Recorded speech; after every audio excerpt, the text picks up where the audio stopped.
Destaques da semana entre os julgamentos do plenário do Supremo Tribunal Federal. Você confere, é claro, aqui na TV Justiça. É o Plenárias que já está no ar.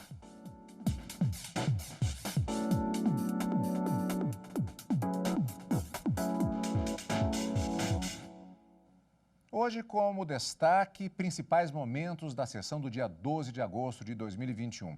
Karina, tivemos uma única sessão no dia 12 por conta do feriado do dia 11, quarta-feira, um feriado bastante especial no que se refere ao Poder Judiciário, já que se trata do Dia do Advogado. Nesta semana também, nós também comemoramos uma data muito especial para todos nós da TV Justiça, que são os 19 anos de criação desta emissora que leva, entre tantas outras coisas, as sessões plenárias ao vivo para o telespectador amigo da TV Justiça.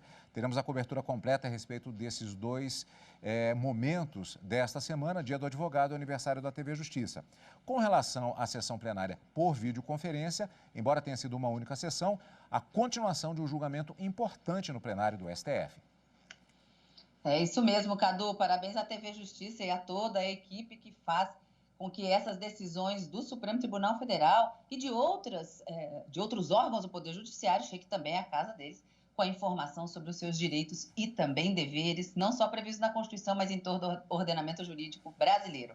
Na quinta-feira, os ministros retomaram o julgamento de um recurso em que se discute se é possível ou não a penhora de um único bem imóvel dado pelo fiador em garantia a um contrato de locação comercial. A discussão é saber se a impenhorabilidade desse chamado bem de família pela legislação alcançaria apenas os contratos de locação residencial e ficariam excluídos o comercial. Esse tema ainda não foi decidido pelo plenário do Supremo Tribunal Federal, levando-se em consideração que nesta quinta-feira, quando foi retomado o julgamento a partir do voto do relator, ministro Alexandre de Moraes, o plenário se dividiu, já temos 4 votos em cada um desses posicionamentos, 4 entendendo que é possível a penhora e 4 entendendo que não é possível em razão da prevalência do direito de moradia, um direito constitucional previsto no artigo 6º da Constituição a partir do ano de 2000, em razão de uma emenda à Constituição que inseriu o direito de moradia como direito fundamental social, mas aí há a possibilidade da retomada desse julgamento, eventualmente, para a conclusão. Mas esse é o tema que foi colocado e foi dada continuidade a um julgamento que começou na semana anterior com a leitura do relatório e apenas as sustentações orais. Ainda um suspense para saber se pode ou não penhorar esse bem dado como em garantia a esses contratos de locação comercial. E vamos acompanhar nesse programa também quais foram os outros destaques dessa semana no plenário do Supremo Tribunal Federal. E, Karina, nós já vamos começar exatamente com um outro ponto também que também chamou a atenção em termos de decisão do STF, mas que é uma decisão da segunda turma. Tivemos sessão justamente na terça-feira, na qual houve um entendimento do Supremo Tribunal Federal referente ao chamado Sistema S. O que foi exatamente essa decisão, Karina? Olha só, Cadu, eu acompanhei essa semana os julgamentos na segunda turma e os ministros concluíram o julgamento de uma reclamação que foi proposta por 4 seccionais da OAB, Rio de Janeiro, São Paulo, Alagoas e o Distrito Federal, que questionaram a possível incompetência da 7ª Vara Criminal do Rio de Janeiro para processar e julgar essa demanda envolvendo o Sistema S, mas principalmente envolvendo um ato do juiz dessa 7ª Vara Federal Criminal do Rio de Janeiro, que homologou uma colaboração premiada celebrada entre o Ministério Público Federal e o ex-presidente da FEComércio no Rio de Janeiro.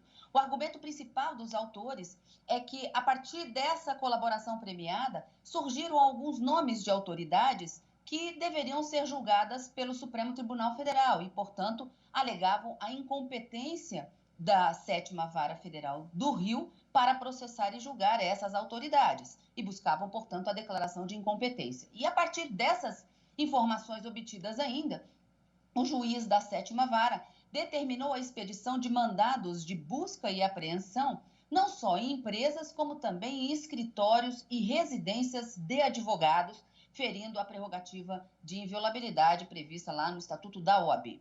O ministro Gilmar Mendes já havia proferido o seu voto em abril deste ano, entendendo pela declaração de incompetência da 7ª Vara Federal Criminal do Estado do Rio de Janeiro, porque, em razão de situação envolvendo o Sistema S, a competência deveria ser da Justiça Estadual e não da Justiça Federal.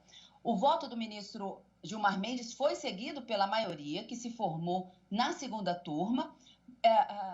O ministro Edson Fachin abriu a divergência, entendendo que a ação não poderia ter sido proposta, e isso foi entendido também por unanimidade. Até o ministro Gilmar Mendes entendia que a reclamação não era possível chegar ao Supremo, não poderia ser julgada. Mas a maioria que se formou, acompanhando o relator, o ministro Gilmar Mendes, decidiu deferir de ofício um habeas corpus para declarar a incompetência da 7ª Vara Federal Criminal do Rio de Janeiro para processar e julgar a demanda, determinando a remessa de todo o processo para a Justiça Estadual e ainda determinar a devolução de bens e valores que haviam sido apreendidos e estavam bloqueados em razão dessas decisões.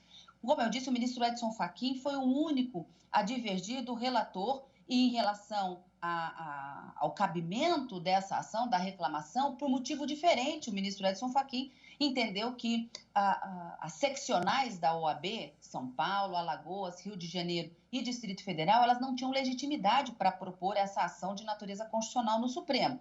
O ministro, a maioria que se formou e acompanhando o ministro relator, também entendia que não era cabível, mas por outro fundamento. E o ministro Edson Fachin entendia também que não era o caso de concessão de habeas corpus de ofício.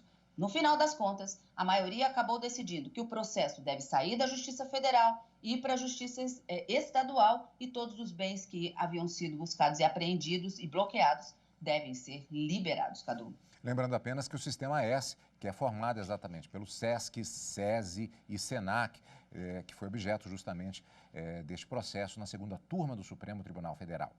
E o plenário presencial do STF, ainda com sessões por videoconferência, retomou na sessão desta quinta-feira, dia 12, o julgamento do recurso extraordinário sobre a constitucionalidade da penhora de bem de fiador em contrato de locação comercial.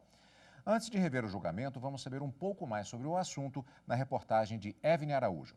O julgamento vai ser retomado com o voto do relator ministro Alexandre de Moraes. Já se manifestaram no processo os advogados do credor e do devedor e a Procuradoria-Geral da República. A PGR se posicionou pela procedência do recurso extraordinário. O recurso é contra a decisão do Tribunal de Justiça de São Paulo, que manteve a penhora de um imóvel residencial, único bem de família do fiador, para quitação do aluguel de imóvel comercial. Segundo o TJ, a legislação não faz distinção entre as duas locações para fins de penhora de bens. Além disso, o Superior Tribunal de Justiça já teria pacificado o tema. Os ministros do Supremo Tribunal Federal reconheceram a repercussão geral.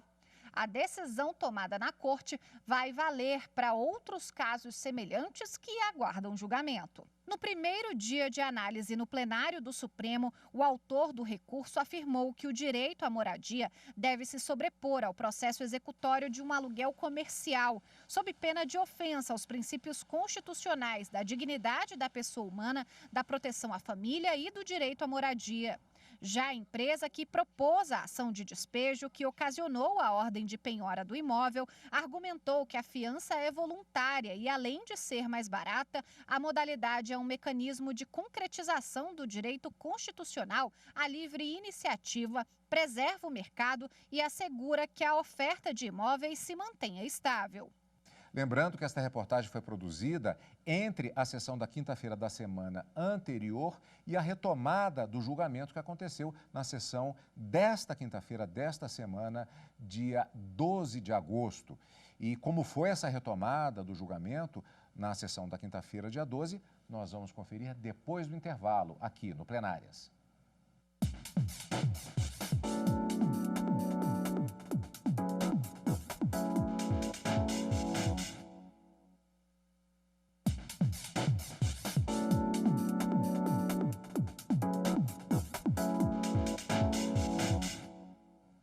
Estamos de volta com o Plenárias. No Supremo Tribunal Federal está empatado o julgamento sobre penhora de bem de família de fiador em contrato de locação comercial. O julgamento, iniciado na semana anterior, foi retomado na sessão da quinta-feira, dia 12 de agosto. Marta Ferreira acompanhou a sessão. O Supremo Tribunal Federal discute se é constitucional a penhora de bem de família de fiador dado em garantia em contrato de locação comercial. Em recurso extraordinário, é questionada uma decisão do Tribunal de Justiça de São Paulo, que manteve a penhora de um imóvel, único bem de família do fiador, para a quitação do aluguel de imóvel comercial. Segundo o TJ, não seria aplicável ao caso a decisão em que o plenário do STF havia se manifestado pela impossibilidade da penhora do único bem de família do fiador na locação comercial. Os ministros reconheceram a repercussão geral do tema, que passará a valer para outros casos que aguardam julgamento. Só para se ter uma ideia do potencial impacto em outros casos, diante da multiplicidade de recursos sobre essa questão no STF, desde maio de 2020, foram sobrestados 236 recursos extraordinários com tema semelhante, sendo 171 decorrentes do Tribunal de Justiça de São Paulo. O relator, ministro Alexandre de Moraes, lembrou que mesmo a primeira e a segunda turma do Supremo têm divergido na solução dessa controvérsia, por vezes considerando impenhorável o bem de família do fiador e, em outras ocasiões, admitindo sua penhorabilidade. Moraes, então, votou pela constitucionalidade da penhora de bem de família do fiador em contrato de locação comercial e manteve a decisão do Tribunal de Justiça de São Paulo. Efetivamente, me parece que o inciso 7º do artigo 3º da Lei 8.009 de 90, que foi introduzido pela Lei do Inquilinato, pela Lei 8.245 de 91, esse inciso não fez nenhuma distinção quanto à locação residencial ou locação comercial, para fins de excepcionar a impenhorabilidade do bem de família do fiador. As discussões legislativas na Lei do Inquilinato, a própria análise de toda a doutrina, a excepcionalidade do inciso 7º se dá em proteção ao instituto da fiança. Não faz distinção entre a fiança prestada para fins de locação comercial ou a fiança prestada para fins de locação residencial. Aqui, o que se pretende preservar, e na sequência do voto, vou tentar demonstrar o porquê, é o instituto da fiança e o próprio direito de propriedade, a boa-fé objetiva e a livre iniciativa, para um caso ou para o outro. Até porque, quando o legislador quis distinguir os tipos de locação residencial de um lado, comercial do outro, o fez expressamente. É como se observa na seção 3 da própria Lei do Inquilinato. Os artigos 51 a 57 disciplinam locação não residencial. Ou seja, quando o legislador quis fazer um corte em relação às espécies locatícias e diferenciar a locação residencial da não residencial, ele o fez em seção própria, na seção 3 da Lei do Inquilinato, nos artigos 51 a 57. Me parece que se a intenção do legislador fosse a de restringir a possibilidade de penhora do imóvel do fiador ao contrato de locação residencial, somente teria feito expressamente essa ressalva. O que, repito, a meu ver, todas as vênias, as posições em contrário, não ocorreu na presente hipótese. E há, nesse sentido, como eu disse, diversos precedentes das turmas do Supremo Tribunal Federal, reconhecendo a penhorabilidade do bem de família, tanto nas hipóteses de locação residencial quanto comercial. Cito aqui alguns precedentes, como há também, por isso a importância dessa discussão, precedentes do sentido diverso. Eu entendo não ser possível criar essa distinção, até porque ela não teria base nem principiológica diversa se criar essa distinção onde a lei não distinguiu. Aí nós teríamos, a meu ver, flagrante violação ao princípio da isonomia relacionada ao instituto da fiança. A divergência foi aberta pelo ministro Edson Fachin. Excluir a proteção da moradia do fiador em locação comercial significa realizar uma interpretação que restringe direitos sociais fundamentais. E, em direção desta compreensão, entendo que também há precedente decidido perante a segunda turma, no recurso extraordinário 1.278.427, em sede de embargo de declaração, da relatoria da eminente ministra Carmen Lúcia, julgamento publicado em 21 de setembro de 2020. Tratava-se ali de embargos em recurso extraordinário, buscando-se efeitos infringentes, e o tema era precisamente contrato de locação comercial e impenhorabilidade do bem de família do fiador. Portanto, ali se concluiu pela negativa de provimento do respectivo recurso deduzido. Portanto, este plenário, neste momento, está diante de julgamentos de ambas as turmas dessa Suprema Corte, nos quais se postou o entendimento de que, se no caso de contrato de locação residencial é possível contrapor o direito à moradia de fiadores ao igualmente relevante direito à moradia dos locatários, o mesmo não se verifica na hipótese de fiança em contrato de locação de imóvel comercial. Nesta medida, tenho por merecedor de menção e destaque o judicioso parecer que a Procuradoria-Geral da República trouxe nestes autos. Diz o Ministério Público, e no mesmo sentido em que se está, pelo menos até agora, se estava consolidando a jurisprudência desse Supremo Tribunal Federal, entre outras coisas, afirmações relevantes na linha do distinguish que aqui se coloca em relação à locação comercial. Assenta a douta Procuradoria-Geral da República que o direito à moradia em seu aspecto negativo obsta que a pessoa seja indevidamente privada de uma moradia digna em razão de ato estatal ou de outros particulares. E, pelo aspecto positivo, obriga o Estado a assegurar, por meio de adoção de medidas adequadas, a proteção de um patrimônio mínimo. A proteção de um patrimônio mínimo. A delimitação da restrição ao direito à moradia implica em verificar a existência de uma finalidade lícita e proporcional, em um juízo de adequação, necessidade e proporcionalidade em sentido estrito. A penhora, ou melhor, a possibilidade de penhora do único imóvel residencial familiar, portanto, não há dúvida que é bem de família, do fiador de contrato de locação comercial, esvaziaria o conteúdo do direito à moradia e atingiria o seu núcleo essencial, tendo em conta a prevalência do direito à moradia frente aos princípios da autonomia contratual e da livre iniciativa, que podem ser resguardados por outros mecanismos razoáveis e menos gravosos. Este é o parecer da Procuradoria, que, nada obstante, excepciona a hipótese da fiança onerosa.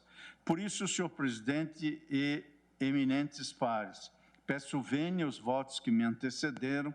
Eu estou votando no sentido de dar provimento ao recurso extraordinário para declarar a impenhorabilidade do bem de família do fiador de contrato de locação não residencial.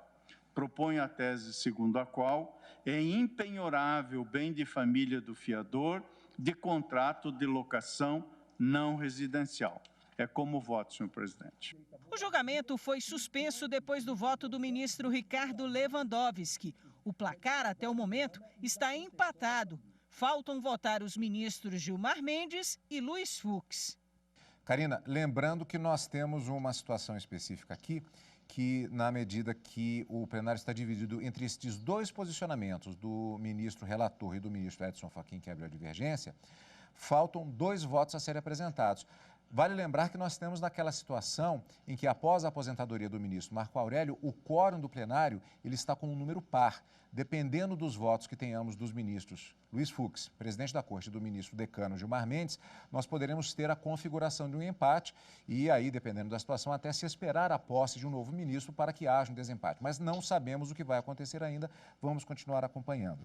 O que importa aqui é que nós temos um debate a respeito de um conflito de 2 direitos fundamentais, como eu disse, em debate no plenário do STF. Exatamente, Cadu. Aqui está envolvido o direito de igualdade previsto na legislação e o direito envolvendo o direito de propriedade, que é garantido constitucionalmente, e o direito à moradia, que foi alçado a um direito social constitucional, como eu disse anteriormente, a status de Constituição pela emenda constitucional número 26 no ano de 2000. Mas antes de começar a falar um pouquinho sobre esse assunto e tentar ponderar aqui quais são os pontos prós e contras em que o relator entende que pode sim ser penhorado em detrimento, mesmo havendo essa proteção do direito à moradia, e a divergência aberta pelo ministro Edson Fachin no sentido de que não pode ser penhorado. Primeiro ponto que eu gostaria de esclarecer é sobre a penhora.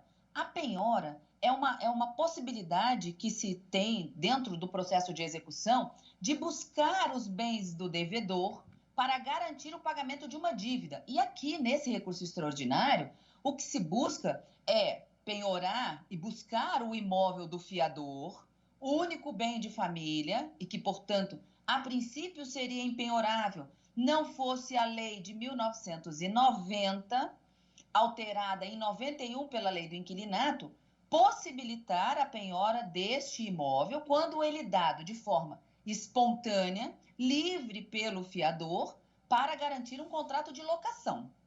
Então, veja, de um lado, existe o direito à proteção da moradia, por emenda à Constituição do ano de 2000, e antes dela, uma legislação de 91 que excepciona a impenhorabilidade do bem de família, nesse caso de fiança, para proteger a fiança quando o fiador dá esse imóvel para a garantia do contrato de locação. Então, o fiador, ele deu este imóvel para garantir o pagamento dos aluguéis num contrato de locação comercial, caso esses aluguéis não viessem a ser pagos. E foi exatamente o que aconteceu neste processo e a discussão está no Supremo. Qual direito deve prevalecer? Então, o ministro, vou começar de trás para frente, Cadu, o ministro Edson Fachin abriu a divergência, foi seguido pela ministra Rosa Weber, os dois já tinham posicionamento na turma nesse sentido, ministra Carmen acompanhou, o ministro Ricardo Lewandowski também. Os 4 votos vieram no sentido de que o direito à moradia deve prevalecer sobre a autonomia contratual, autonomia da vontade ao estabelecer um contrato e também sobre a livre iniciativa. Então, aqui, na ponderação de valores constitucionais, já que a livre iniciativa também é um fundamento da Constituição, nessa ponderação deve prevalecer o direito à moradia. A ministra Rosa Weber, ao votar, ela disse, inclusive, que o limite à proteção do bem de família foi uma conquista da população e que permitir que este bem de família fosse penhorado seria um retrocesso civilizatório e que a proteção deste patrimônio mínimo, deste mínimo existencial, faz parte, inclusive, da proteção da dignidade da pessoa humana, devendo, portanto, prevalecer o direito à moradia. Esse é o posicionamento da divergência, em que nós temos já 4 votos proferidos. Ministro relator Alexandre de Moraes entendeu que de forma alguma haveria uma violação ao direito à moradia, já que o fiador, ao livremente dispor deste único imóvel, ele sabe que a legislação permite a penhora deste imóvel quando dado para garantir a fiança, dado em fiança para garantir o contrato de locação. E ele sabe que se ele der esse imóvel, ele pode vir a perder numa eventual ação de execução, em razão da penhora. Mesmo assim, ele faz o quê? Ele assume o risco e dá esse imóvel bem de família para garantir o contrato de locação. Então, aqui estariam presentes a autonomia da vontade, o princípio da boa-fé objetiva, já que ele sabe dos riscos e das consequências, e o princípio também da livre iniciativa. O ministro Alexandre de Moraes diz ainda, decidir por fazer a distinção entre contrato de locação residencial e comercial ou não residencial, como diz a lei, aí sim haveria violação, inclusive, do princípio da isonomia, levando-se em consideração que a lei do inquilinato, que fez alterar a lei do bem de família, ela não faz distinção entre locações. Ela diz apenas que ficaria excepcionado, lá no artigo 3º, inciso 7, que fica excepcionado o bem imóvel dado como garantia, o bem de família, por obrigação decorrente de fiança concedida em contrato de locação. Ponto. Não fala se é residencial ou não residencial. E para o ministro relator, portanto, Alexandre de Moraes, fazer essa distinção pelo Poder Judiciário, haveria uma violação do princípio da isonomia. Vamos aguardar quando esse tema volta ao plenário para definitivamente ter um resultado final e colocar e pacificar o tema no Supremo, já que, como vimos na reportagem, até quando do reconhecimento da repercussão geral deste recurso extraordinário, até o ministro Luiz Fux ponderou que entre as duas turmas do Supremo há uma divergência sobre esse tema, ora entendendo que é possível penhorar, ora entendendo que o bem é impenhorável. Vamos aguardar, Cadu. Vamos, Karina, vamos acompanhar aqui na TV Justiça. 11 de agosto, dia do advogado. O profissional que tem nas mãos a missão de representar e defender os direitos do cidadão em diferentes esferas judiciais. O trabalho do advogado é essencial para a democracia. Reportagem de Evne Araújo. Uma profissão que demanda conhecimento, dedicação e trabalho duro. Ser advogado é viver a luta de quem se defende. É muito mais que algo individual. Se torna algo social, trazer um bem-estar social. O Dia do Advogado é comemorado em 11 de agosto. A data marca a instituição das primeiras faculdades de direito do país. A Faculdade do Largo do São Francisco, em São Paulo, hoje a USP, e a Faculdade de Direito de Olinda, que atualmente faz parte da Universidade Federal de Pernambuco. O número de profissionais da advocacia no país é expressivo. Mais de 1.200.000 estão registrados atualmente na Ordem dos Advogados do Brasil. A diferença entre homens e mulheres inscritos na OAB é muito pequena, menos de 1%. Mas até o ano passado, nenhuma advogada ocupava o cargo de presidente de seccional. Em dezembro, foi aprovada uma norma para as mulheres ocuparem pelo menos 30% dos cargos de direção. Afinal, o objetivo profissional é sempre o mesmo, não importa o gênero.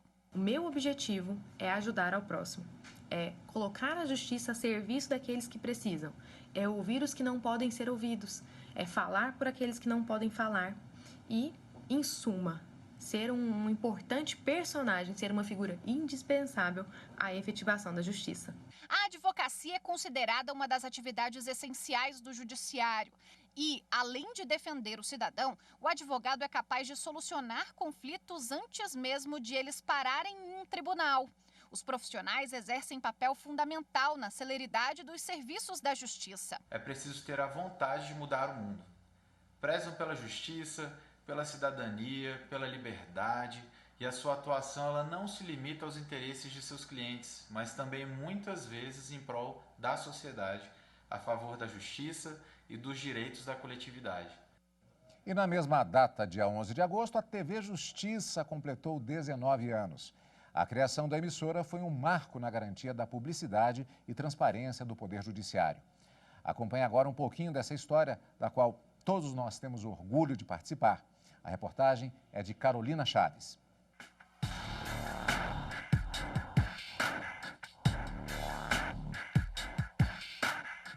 Foi muito gratificante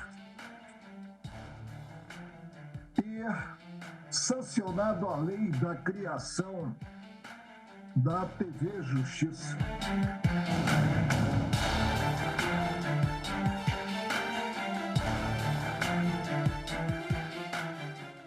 De agosto de 2002, a TV Justiça começa a funcionar levando conteúdo e informação sobre o judiciário para todo o país, com a supervisão da Secretaria de Comunicação do STF.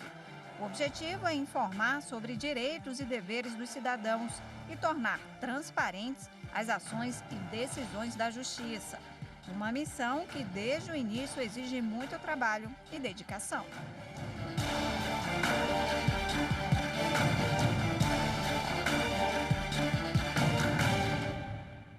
A ideia de uma emissora institucional e informativa sobre o Poder Judiciário saiu do gabinete do ministro Marco Aurélio Mello. Ele era presidente do STF no biênio 2001-2003 e assumiu também a presidência da República por 5 vezes, substituindo Fernando Henrique Cardoso. E foi numa dessas oportunidades que nasceu a TV Justiça. A Lei 10.461 foi sancionada em maio de 2002. Por essas coincidências que não se busca da vida, acabou sendo sancionado por mim graças a uma visão democrática do presidente Fernando Henrique Cardoso. 3 meses depois, foram inauguradas as instalações da TV Justiça, no edifício sede do STF, em Brasília. E com a TV, uma inovação. O Supremo Tribunal Federal foi a primeira corte do mundo e única, até hoje, a transmitir os julgamentos das sessões plenárias ao vivo. Foi um marco na história da TV brasileira, né? Nunca havia sido transmitida uma sessão na íntegra do Supremo Tribunal Federal. Desde então, esse trabalho foi se aperfeiçoando e cada vez mais conquistando a confiança da sociedade. É muito importante, então, e necessário que os órgãos do Poder Judiciário interajam com a sociedade, conferindo publicidade às informações de interesse coletivo e promovendo maior visibilidade institucional, como a transparência nos julgamentos das sessões da Corte. Em quase 20 anos, a TV Justiça passou por várias reformulações e se modernizou para aproximar ainda mais o cidadão e o judiciário. Foram criados novos programas com uma linguagem mais acessível a quem não tem formação jurídica. A emissora também intensificou as parcerias. Atualmente são veiculados na programação da TV 18 programas de parceiros e 15 programas de produção própria, com um jornalismo diário em 2 edições. A TV Justiça emprega 138 pessoas que todos os dias dão o seu melhor para levar a notícia do judiciário à população. Em 2020, com pandemia, novas mudanças. Parte das atividades passou a ser feita em sistema de home office para garantir o distanciamento social. E mesmo dessa maneira, a TV Justiça, assim como o Judiciário, não parou. Em todo o ano de 2020, foram produzidos 685 programas e documentários, 5.944 reportagens e transmitidas 501 sessões e audiências públicas. O uso das redes sociais também foi intensificado. A TV Justiça alcançou 100 mil seguidores no YouTube e 366 mil seguidores no Twitter. No ano passado, a emissora estreou no Instagram e no Facebook. Toda essa ampliação permitiu prestar ainda mais serviços à sociedade e cumprir o papel de principal canal de comunicação entre a Justiça e a população.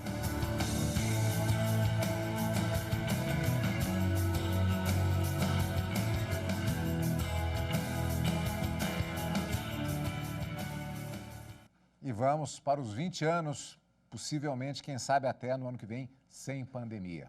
E nessa caminhada, Karina, temos encontro marcado já com mais julgamentos do plenário do Supremo Tribunal Federal. É isso aí, Cadu. Na próxima quarta e quinta-feira, ao vivo, a partir das 14 horas, no direto do plenário. Mas neste final de semana, o nosso encontro é no Plenárias. E você acompanha o Plenárias aqui na TV Justiça, na Rádio Justiça e também pelo YouTube. Obrigado, como sempre, pela sua companhia. E continue conosco na TV Justiça.